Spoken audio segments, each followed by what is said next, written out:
For those of you who don't know me, my name is Steve Schwartz. I run the LSAT blog. I also host the LSAT Unplugged YouTube channel and podcast. And today we are talking about how to prep for the fall LSATs and beyond. So I thought I would do a little bit on study schedules over the next 2 months, really next 2 to 4 months, depending on whether you're taking the LSAT in September or October or November and beyond.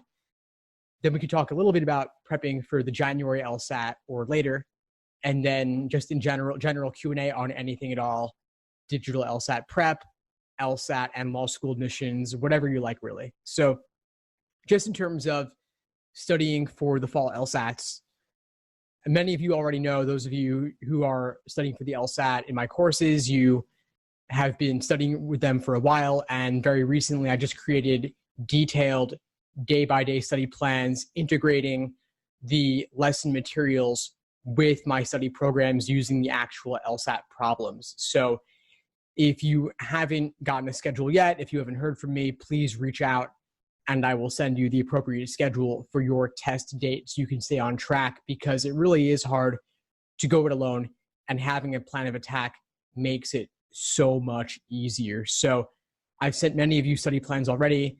If you don't have one but need one, of course, please let me know and I will send it as soon as possible. For those of you who don't know about study plans and what they look like, I have day-by-day ones listed here, and I will share the link with you if you want to get a sense of what a study program could look like. I have week-by-week ones there as well if you want something a little bit less detailed, but oftentimes more detail is better. Now, how did I structure the study plans? What do they include? What do they involve? My study plans involve 5 phases, what I call the laser approach to LSAT studying, which is L for learning, A for accuracy, S for sections, E for exams and endurance, and R for review. So the first step is learning, doing problems. Actually, before even learning problems, just learning the theory, building your foundation first, learning about the different question types and how to approach each one. That is step 1. Step 2 is accuracy, refining your accuracy, applying the theory to the questions, doing problems untimed, oftentimes by type, just to learn the basics. The next step is doing individual timed sections. So rather than doing questions by type, pulling it together with individual timed sections, maybe a 35-minute game section, maybe 35-minute reasoning or 35-minute reading comprehension. The point here is to move on from accuracy, doing things untimed, because you could get great accuracy untimed, but of course the LSAT is a strictly timed exam, and when you introduce timing, things often fall apart. So timing is really important. That's why I integrate sections, doing individual timed sections. Step 4 is exams and endurance, doing full-length 5-section timed exams to work on your endurance. I say 5 sections, not 4. You could do 1 or 2 4-section exams, but of course on test day, you will be doing 5 sections. You will be doing the experimental section, and so integrating that is extremely important.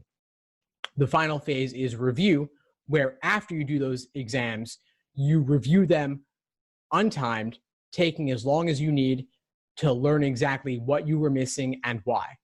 And review is not only reviewing anything you get wrong, it's also reviewing everything you have difficulty with, everything where you guessed and were down to 2 choices, because of course, it very easily could have gone the other way next time around.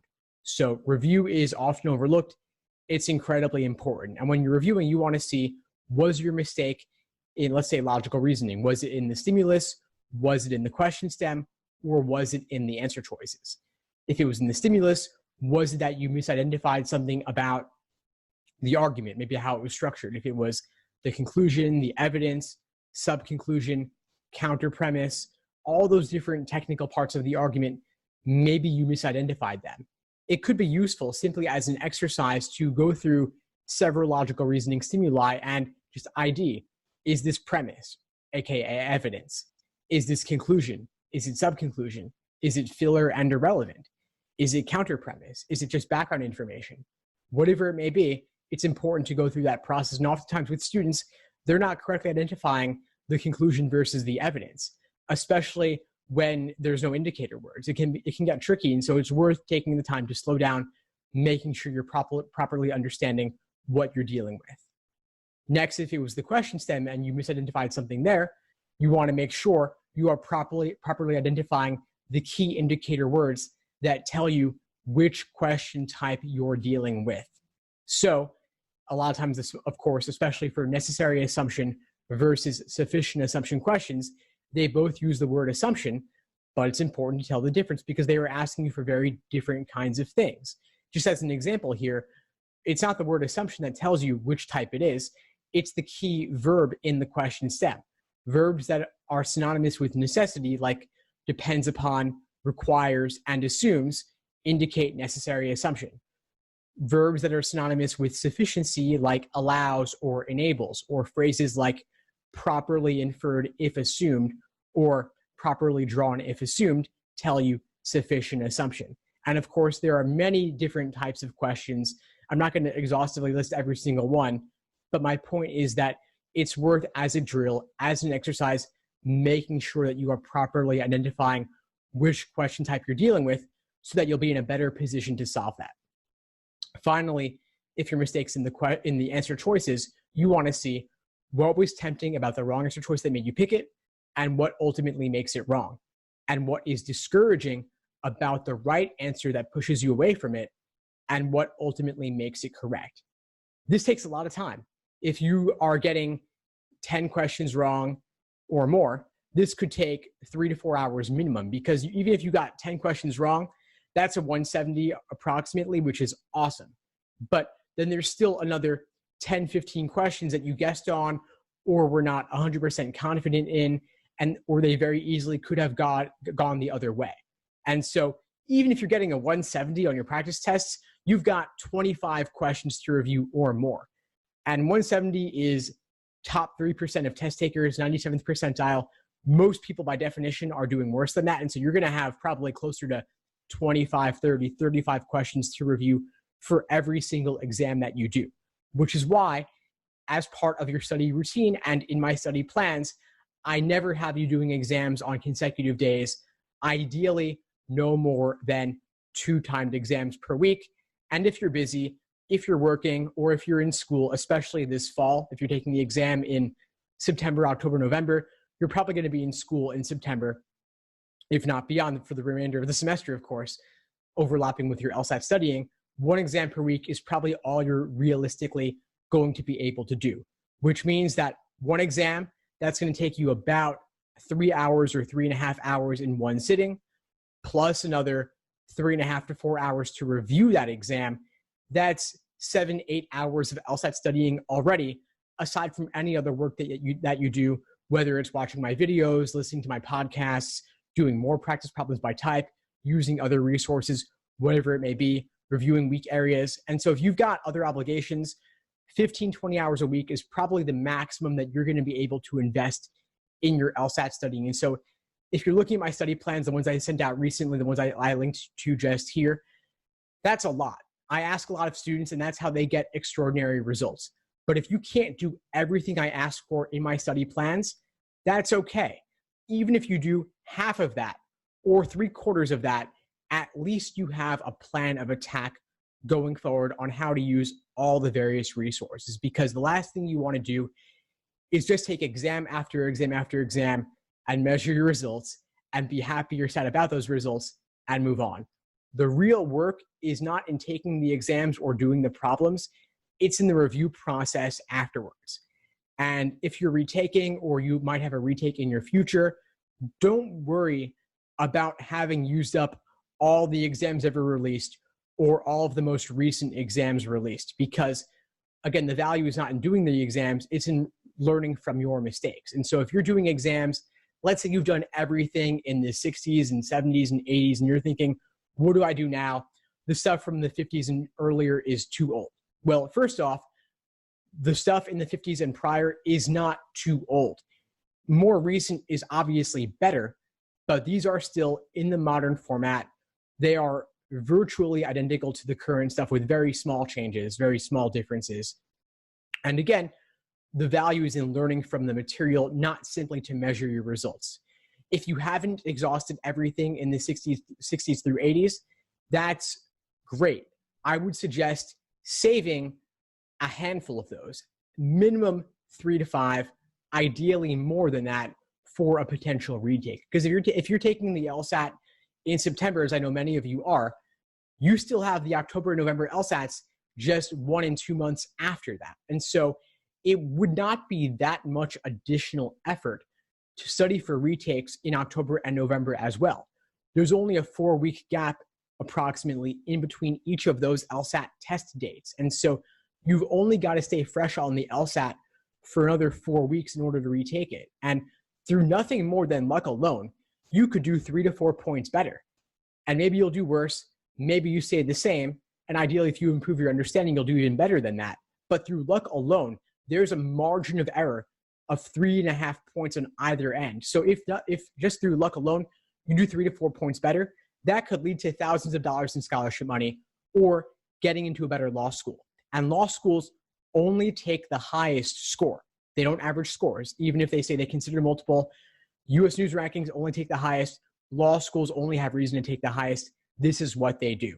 And so there's really very little or no downside to retaking other than your LSAT registration fee and having the LSAT as part of your life for an additional 4 weeks or so.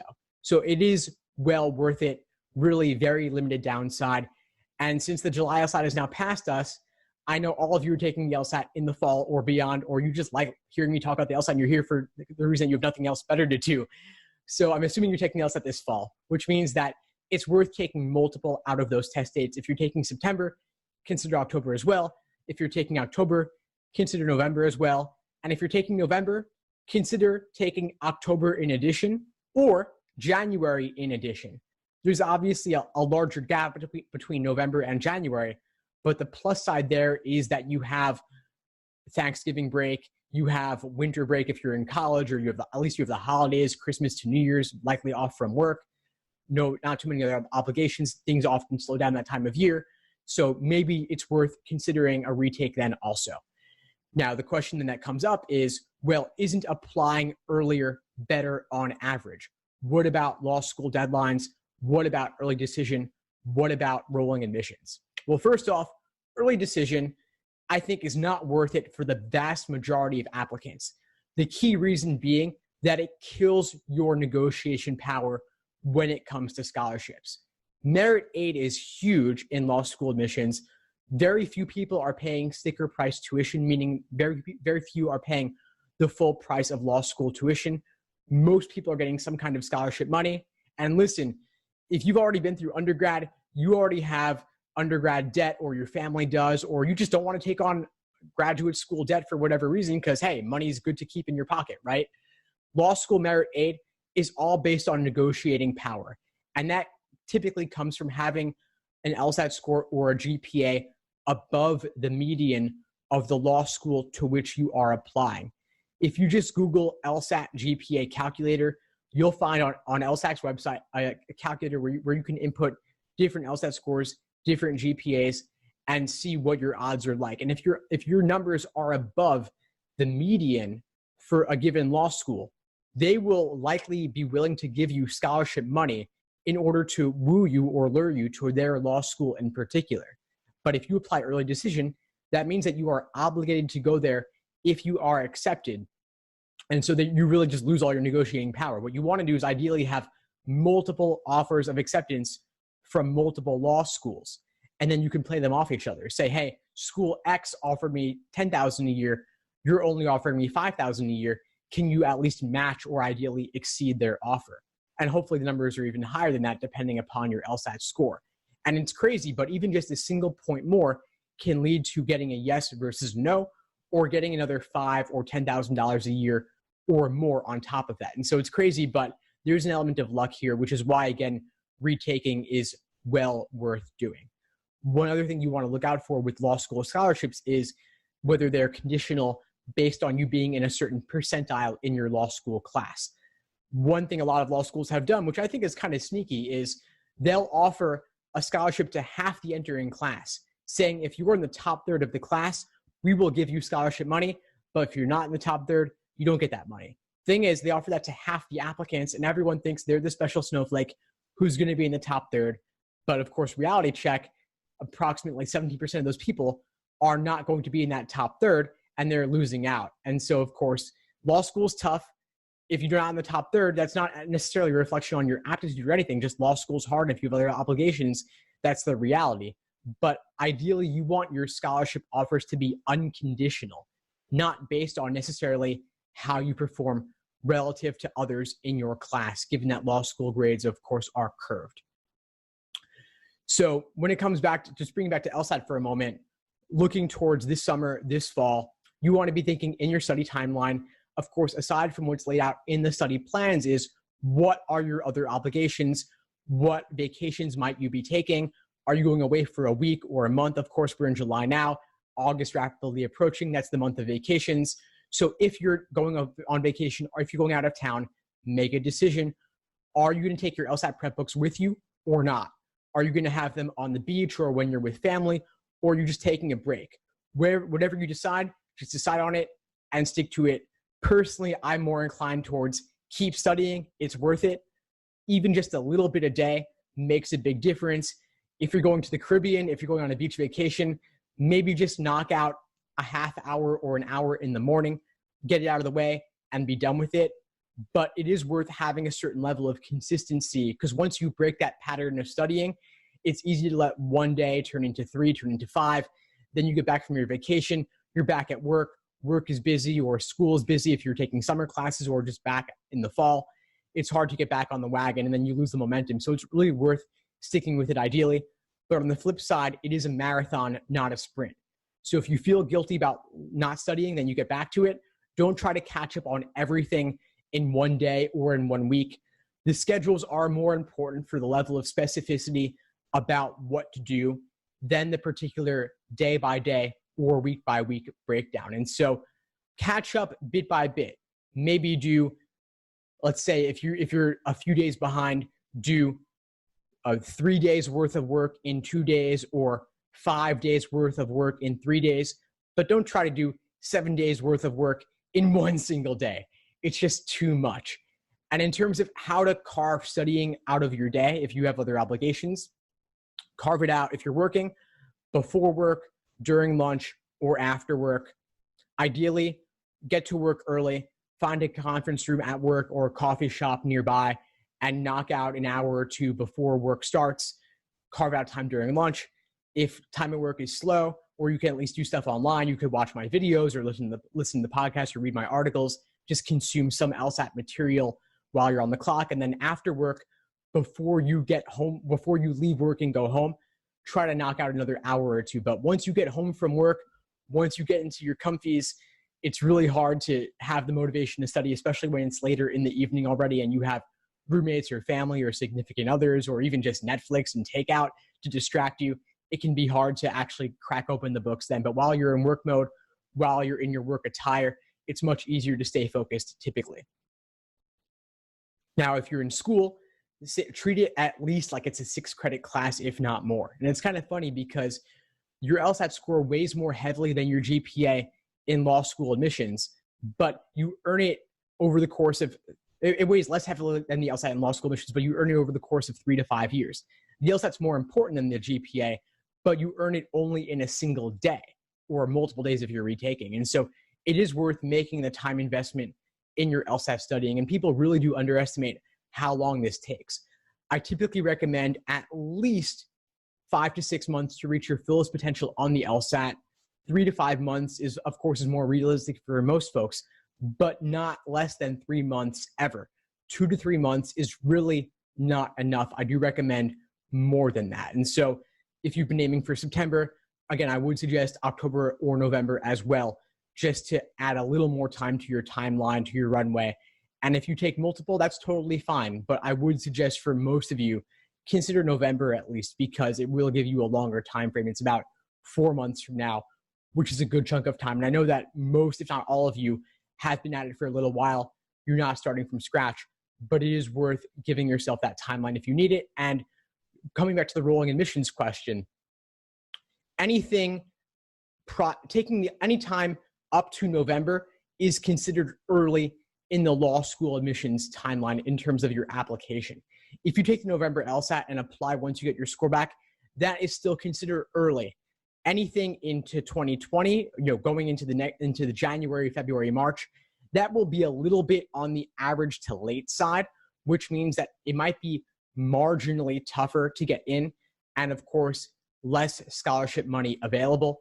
But anytime you take the LSAT this fall, if you apply once you get your score back, that is still perfectly early and should not really hurt your odds at all. And there still should be plenty of scholarship money available. Now, I've done a lot of other classes already on digital LSAT prep in particular, so I'm not going to go into too much depth on it, but I will say definitely worth practicing with all the tools you have available. On LSAC's website, familiar.lsac.org, they have placed 3 practice LSATs in the digital format, and they will be releasing more in the lead up to the fall, they say. Right now, there are exams 71, 73, and 74 on there in the digital format, which means that you can play around with them using a tablet. So I do recommend practicing at least a couple of those, at least those 3, with a tablet. If you already have a tablet, whichever tablet you have is probably perfectly fine. LSAC is using a Microsoft Surface Go 10-inch tablet. You don't need to have that one in particular. Again, any tablet will do, whether it's an iPad, a Samsung, perfectly fine. I would suggest getting a stylus. You can get a stylus on Amazon for under $10, I believe. And again, I would suggest getting a 10-inch tablet. Specifically, there is the Amazon Fire tablet HD10 that's around $150. And so that could be a good option if you don't have one. And of course, Amazon does have a pretty liberal return policy on tablets. So if you decide that you don't like it, you could always return it after the LSAT. Now, I've said a lot. I have plenty of other things I could cover, but I do want to make sure I'm addressing your questions and your needs. So if you have any questions, please feel free to use the chat function here and type your questions, and I'll be happy to address them. Got someone asking about the Khan Academy practice tests. So if you're looking for tests in the digital format, or at least tests that are freely available, aside from the 3 on LSAC's site, which are, again, 71, 73, and 74, which are fairly recent, good to use, and they're in the nice interactive digital format with all the features there, like highlighting, underlining, annotation, and so on. There are also several tests available on Khan Academy's site. I do have a list of them here I can share with you, and so they are all fairly recent. Most of them are from the 60s and 70s, at least one from the 80s as well. I don't think they're in the interactive tablet format, but they are digital, they are online, and so if you want tests on the screen, those are great to use. And if you want to at least simulate the digital format a little bit, if you have the PDFs, you could have them up on your computer screen, have your scratch paper on the side, and use that to at least kind of mimic the idea that you're not writing directly on the questions themselves. A few other questions here that I want to address that are not related to this, but if you have any other questions that are related, please do let me know. I'm just copying them from the Q&A into the chat here. So we've got one question saying, if you're seriously panicking but have been studying for a while, how do you tame your test anxiety and fear? Great question. This is incredibly important because people do experience test day drops. You could have a situation where you are performing at one level on your practice test. Let's say maybe you're getting a 165 or 170 on your practice tests. Then test day, you drop 3 to 5 points or more. This happens for a variety of reasons. One of them is not properly simulating test day conditions, but another is nerves and anxiety.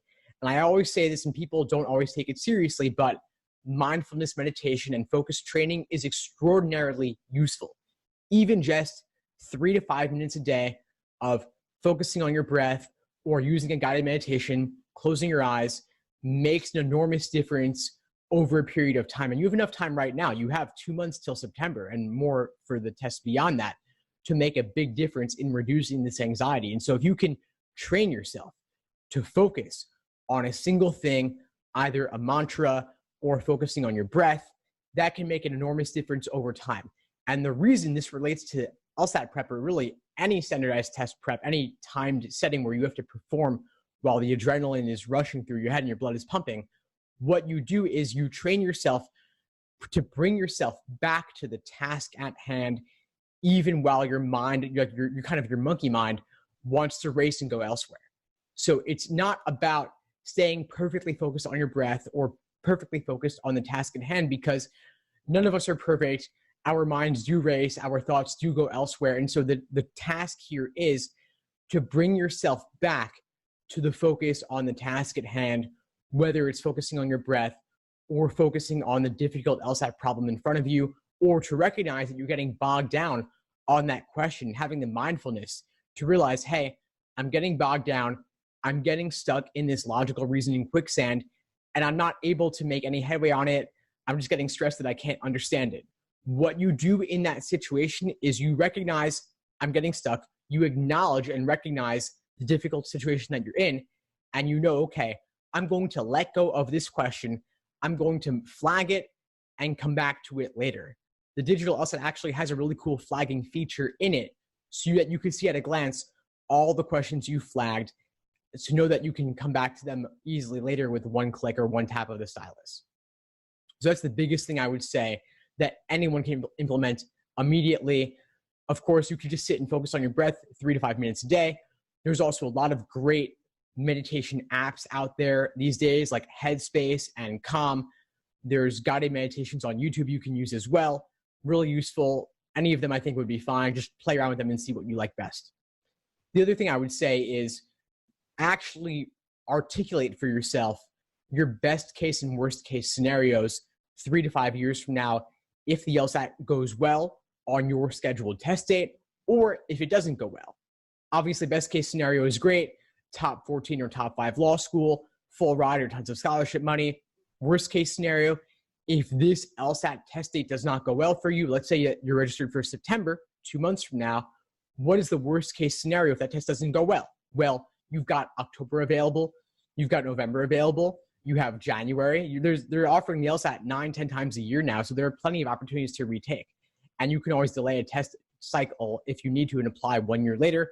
Obviously, that would suck, but in the grand scheme of things, would it really be that big a deal? If you look at it kind of zoomed out over the course of your entire career, 1 year may not make an enormous difference. So just keep that in mind. Other questions here. If you apply for GRE schools first, then LSAT schools, will the LSAT score count for schools that you applied to before you get an LSAT score? Let me think on that for a minute. Will the LSAT score count for schools you applied to before you get an LSAT score?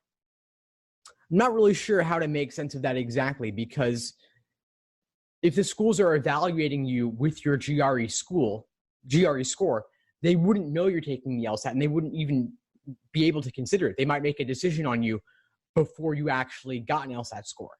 So I think the GRE score would be the determining factor there. I'm not too familiar with all the details on GRE applicants because there's such a small percentage of people. Actually, less than 5% of applicants were accepted, were at least matriculated at law schools with GRE scores. I spoke with a few admission officers about this. I spoke with Rob Schwartz at UCLA and Kristen Mercado at UC Davis. I had some discussions with them, and both of them told me that they took less than 5% of applicants with GRE scores. And so it's not really that significant as a factor yet, although I know, of course, more and more schools are taking GRE scores. But they're really more for applicants who have a unique career background or something else unique to offer.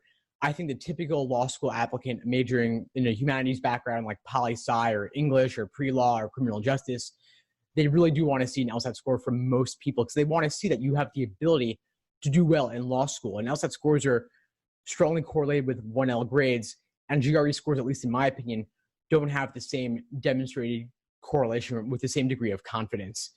One thing you should know about applying with GRE and LSAT scores is that, let's say you take the LSAT and you don't do well on it, then you take the GRE, law schools will consider you with your LSAT score as well. So if you got, like, let's say you got a 140 on the LSAT, then you get a top score on the GRE, that 140 on the LSAT will hurt you. And so it is worth retaking the LSAT if you already took and got a low score, just so that you can apply with a much better score in the future.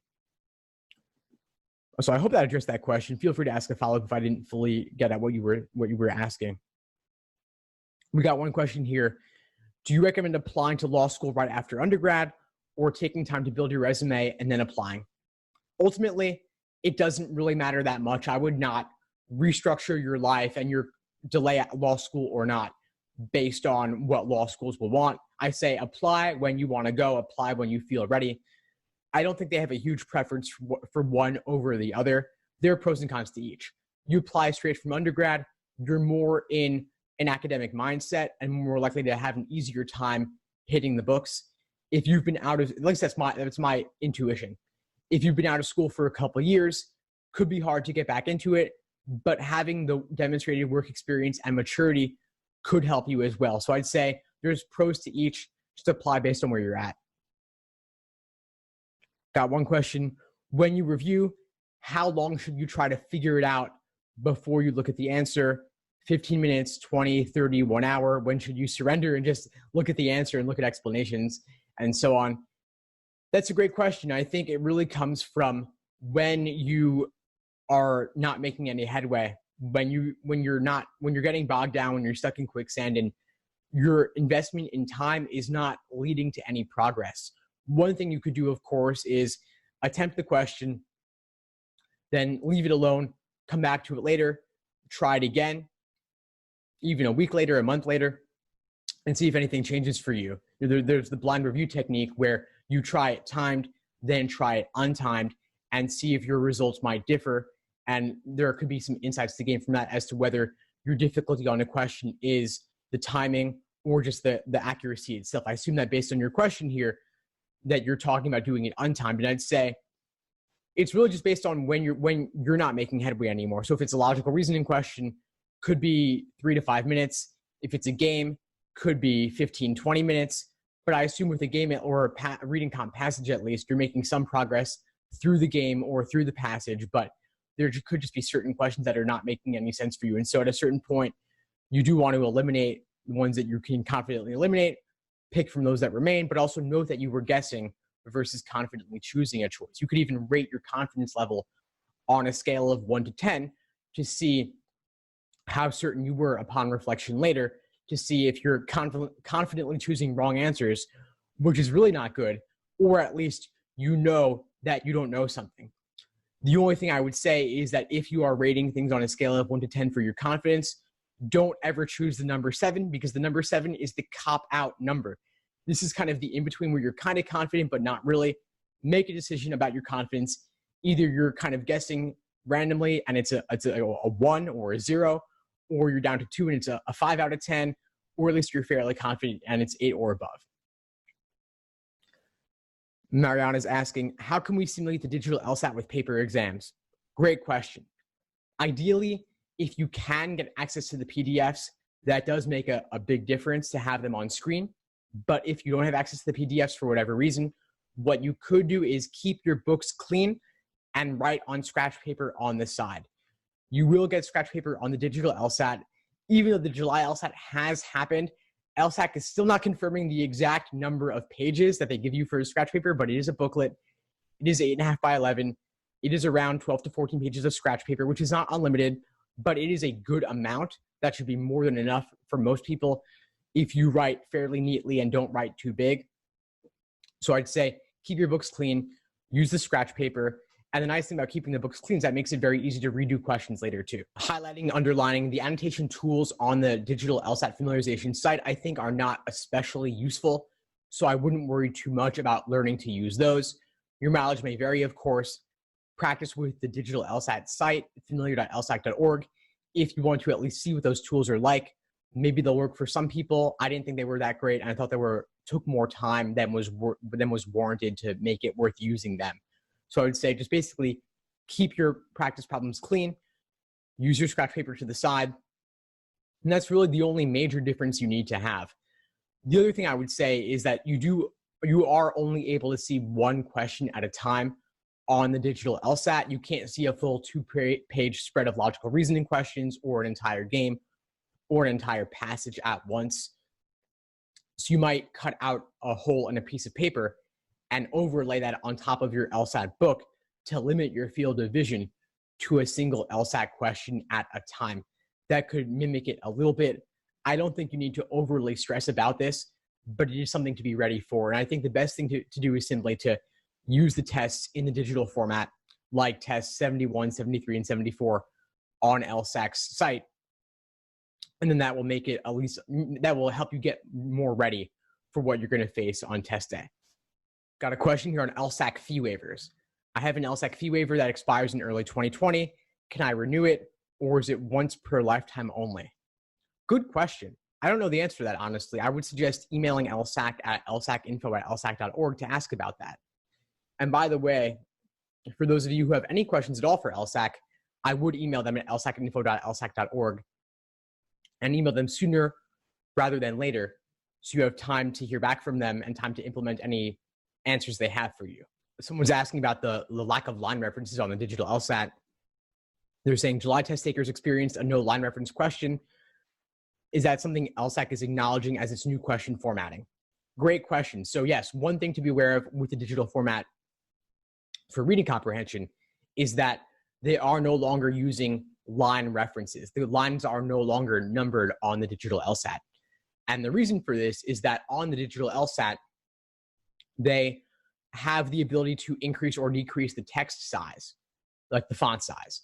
And by increasing or decreasing text size, you automatically change how the words spill over to the next line of that line on the tablet.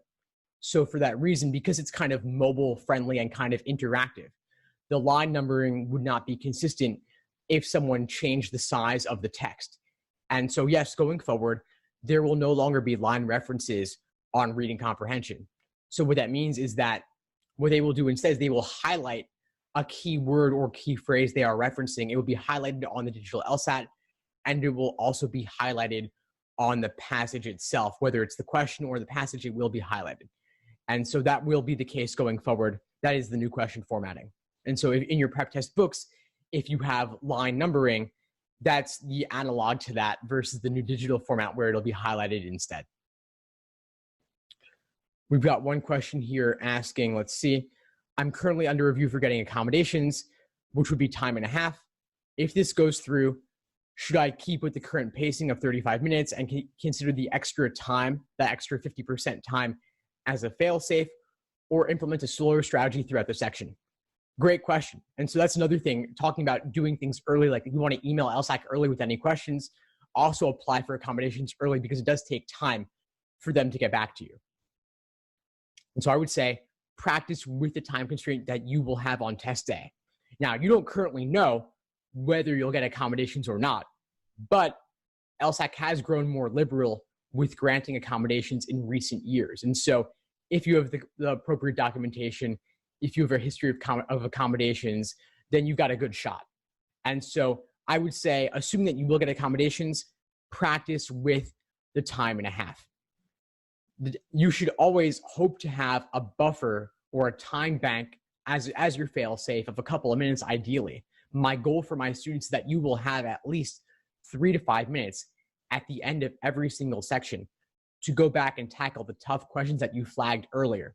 But I wouldn't aim to complete the entire section in 35 minutes if you're going to have 53 minutes per section on test day. So I would, on average, slow down to meet the 53-minute time constraint, but also aim to have a buffer of a few minutes to come back at the end later. Got another question, a follow-up on the LSAT versus GRE. The question is, would law schools have to report the LSAT score of students who applied at a time when they only had a GRE score? Interesting. So that's asking kind of if you applied and let's say you were accepted with a GRE score, then later you took the LSAT, would they have to report your LSAT score to the American Bar Association? And then would that be considered, of course, in the US News rankings? That's a great question. Wow, I have to look into that because I don't know the answer. My guess is that they would have to report it because that is the part of that comes back to the American Bar Association reporting requirements. They ask law schools to submit detailed profile info on all matriculating applicants. And so I would guess that if schools had that information, they would have to provide it to the American Bar Association, but I can't actually give you an answer on that. So if you email me, I will get back to you on that once I have the chance to look into this on my end. Got a question here. Where do you get the June 2019 LSAT exam? In either PDF or paper format? Amazon keeps saying it is pre-sale. Yes, Amazon is always unpredictable with their release of new exams. It was supposed to come out even before the July LSAT. Of course, the June LSAT has not yet come out, but I am fairly confident, and I would bet a decent chunk of money that it will be out by September. This is, of course, going to be numbered as Test 87, Prep Test 87. And so those of you taking the LSAT this fall, I would not worry. You will have plenty of time to complete LSAT 87 before your fall LSAT. And if you need it in PDF, a lot of prep companies are offering it in the digital format, in PDF format. And so that would be a way to get it if you want to get it faster and you don't want to wait for the print version from Amazon. Got a question here. How many prep tests should you ideally take before test day? I would recommend at least 10 timed exams under realistic test day conditions. This is to help you build your pacing and your endurance and to fully be simulating test day conditions. And you have enough time right now before the fall that you could do that pretty easily. You could do even just one a week between now and September would allow you to reach 10 comfortably. So that's my general framework on that. More is better. If you could do 15, if you could do 20, that's amazing. But I wouldn't overly stress about doing 15 or 20. 10 should be enough at least. But you do want to get to the point where the official administered LSAT that you take that counts is like just another prep test. So if you're doing exams 80, 82, 84, 86, and you're saving the odd number ones for a retake potentially, you could do test 86 like a couple days before your LSAT and then take 88, which is the September LSAT, take that for real on test day and have it be just another one in the routine where you've built this rhythm, you've built this habit of sitting down, doing 5 sections with only a break between sections 3 and 4. And it becomes rote for you where it's nothing special anymore. And that could hopefully reduce the anxiety and the adrenaline just a little bit. Got a question on reviewing here. I'll add it to the chat here so everyone can see. When reviewing, how far should you review a question before moving on? Should be after you've understood both the wrong and right answers, or after this plus understanding the complete process getting there? Honestly, I think it's about everything. It's about the wrong and right answers, and it's also about the process. The process is what ultimately matters, I think, in the end, because you've got to be able to take a question that you've gotten wrong and understand the tempting wrong answer, the discouraging right answer, how LSAC laid the traps there. It's almost as if they write 5 correct answers for every single question, then they tweak 4 of them just a little bit to make them wrong. So you've got to see what those little tweaks were to make the wrong answers wrong so you can avoid falling for those tricks in the future. But of course, it's not all about the wrong answers. It's also about the maybe confusingly worded question stem, or it's about the confusing stimulus itself. And so when we talk about the process of solving a question, it's about all the different pieces involved. Maybe it's about how you simplified or dumbed down the stimulus for yourself to make it easier to understand. Or if it was about quickly identifying the question type you were dealing with in the question stem, or it was about just spotting those little tweaks and tricks in the wrong answers, or it was about how they even tweaked the right answer to make it seem unappealing. So to me, it's about the entire process.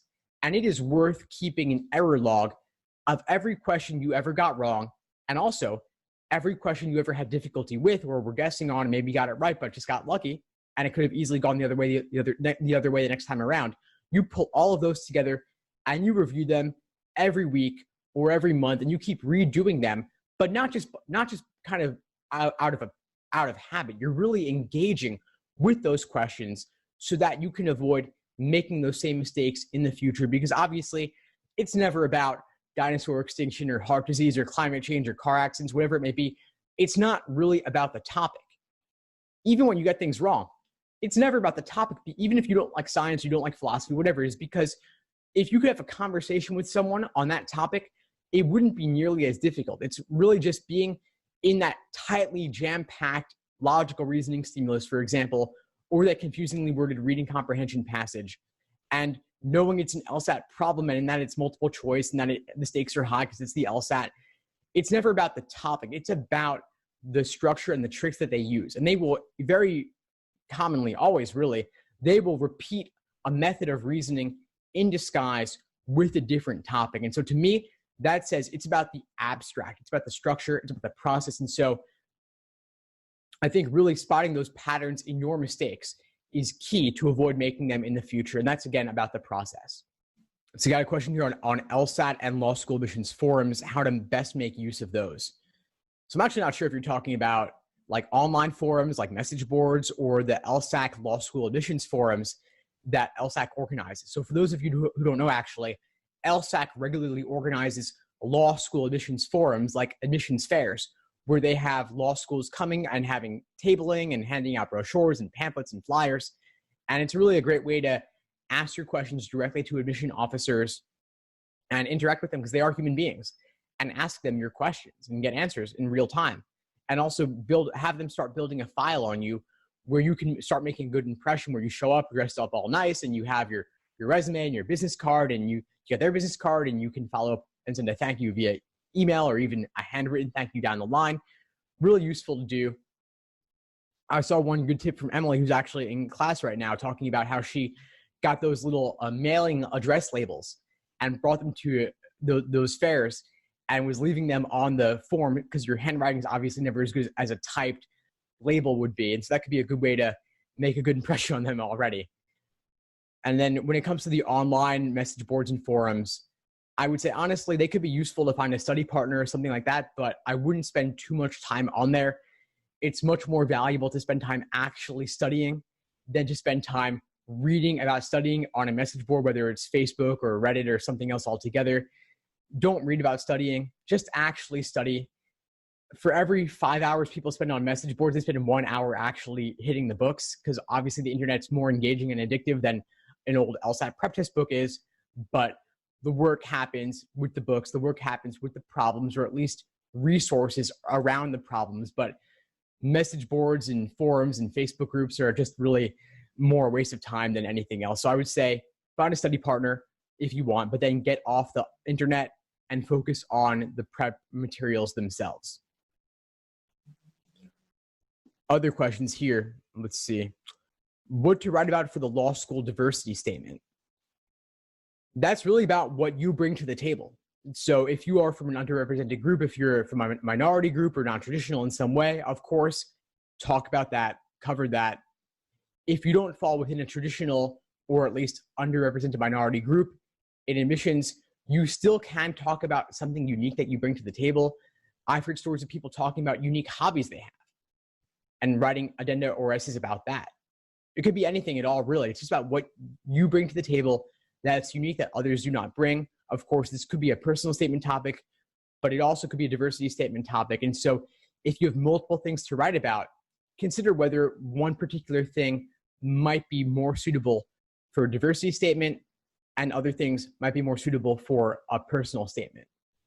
If you have things to address related to discipline or character and fitness, I wouldn't make that the focus of your personal statement. I would save that for the character and fitness disclosure in particular, and keep it very brief and matter of fact. Don't ever talk about how you were previously on the wrong side of the law, so now you want to be on the right side of the law as an attorney. Definitely not a good way to go. It's not cute. They don't like that. They don't like jokes about character and fitness. Keep it brief, succinct, maybe a single paragraph, maybe 100 or 200 words, stating that you made a mistake, you learned from it, you won't do it again, and you're ready to move on with your life, and just leave it at that. But don't harp on it too much. Don't make excuses. Don't have a laundry list of everything you've ever done wrong. If it's not necessary, look at the precise wording of the character and fitness question and ask for help if you're not sure about it, because the wordings do vary a little bit from school to school. And if you're ever in doubt, do make sure that you disclose, because you don't want this to come back and bite you later. A lot of times people are not fully upfront with what happens with regard to character and fitness, like if they had an arrest or a conviction or disciplinary action. And then later when they're going before the bar, if they were not fully honest in answering your law school application questions, and they actually do look at your law school application answers when you go before the bar, and they see whether your answers match up with the truth. And you don't want to go through 3 years of law school only to have that undisclosed conviction hurt you in the end. If this relates to, let's say you were drinking underage in college and got a citation for it, that will not keep you out of law school. They don't care that much about it, but they do want you to be honest about it. Just say, I made a foolish indiscretion or a foolish mistake when I was young. I did not repeat it. I went through whatever necessary disciplinary action there was, and I learned from my mistake. And that's pretty much all they want to hear, that you are mature, you've grown since then, and you've learned from your mistakes. Got a question. Which LSAT prep books do you think are the best?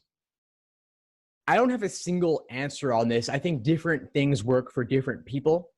The one constant I would say you want to make sure is that the books that you're using use real LSAT questions from released exams, and that those are recent exams.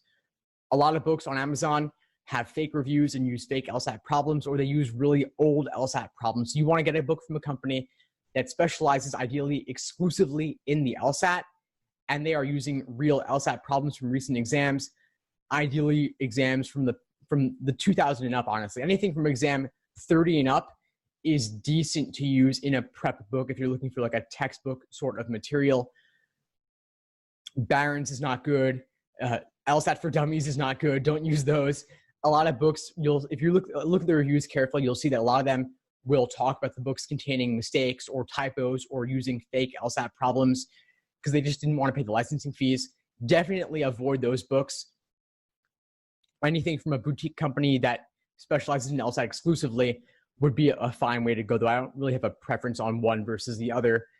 And there's not just books out there too. I mean, if you're getting the actual LSAT problems from LSAC, that's the best material you could have.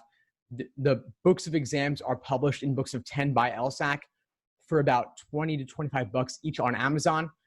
They're typically called like actual official LSAT prep tests. You get the books of 52 to 61, 62 to 71, 72 to 81, and then 82 to 87 are not in a book of 10 because there aren't 10 of them, but they're in individual booklets for about $8 to $10 each on Amazon. And that's the best way to go. Beyond that, of course, you could use Khan Academy or my videos, my podcasts, my courses for additional resources as well. What to do if you're applying to law school with a low GPA? Really common question. A lot of us are in that situation, unfortunately. And so if you're in that position, you're certainly not alone. My GPA wasn't as high as it could or should have been. And the best thing you can do at that point is honestly just get a high LSAT score to make up for it. Many people are splitters, meaning high LSAT, low GPA. This is not an uncommon situation to be in. And your GPA is what it is. Even if you're still in college, there probably isn't too much you can do at this point to change the needle on that, since you're probably a junior or a senior at this point. So even if you have a semester or a year to raise it a little bit, that's great. You could make a difference in that. That could be a situation where it's worth delaying law school a little bit. If you're still in college and have another semester or another year to complete, you could give yourself some time before applying to raise that average GPA a little bit and continue showing that upward trend. Otherwise, if you already graduated, you are where you are. Make the best of it by getting a high LSAT score. That's the single biggest thing you can do to improve your odds of acceptance or getting into a better law school. That's my biggest advice there. And if your GPA is crazy low, or you had a really bad semester or bad year for some personal reason, that could be worth writing an addendum to talk about why. Let's say you had a family issue or a personal crisis or an emergency of some kind. Whatever it may be, it could be worth writing some kind of optional essay to explain why your GPA was low that time, and then what you did afterwards to learn from the experience and improve going forward. You'll ask some great questions, by the way. Thank you for showing up so powerfully and engaging with me here. I know there's a lot of other things you could be doing on a Friday afternoon, and I appreciate that you chose to invest your time here with me talking about the LSAT and law school admissions. So if there's nothing else, I will leave off here. But again, thank you all for coming and for taking the time. Please feel free to reach out via email with any other questions at all. I'm happy to help however I can. So everyone have a good afternoon, good weekend, and please be in touch. Take care. Thanks for tuning into the show. Please subscribe if you haven't done so already to be notified of new episodes as I release them. And feel free to reach out if you need anything at all as you move forward with your prep. I'm happy to help however I can. In the meantime, I wish you all the best and take care.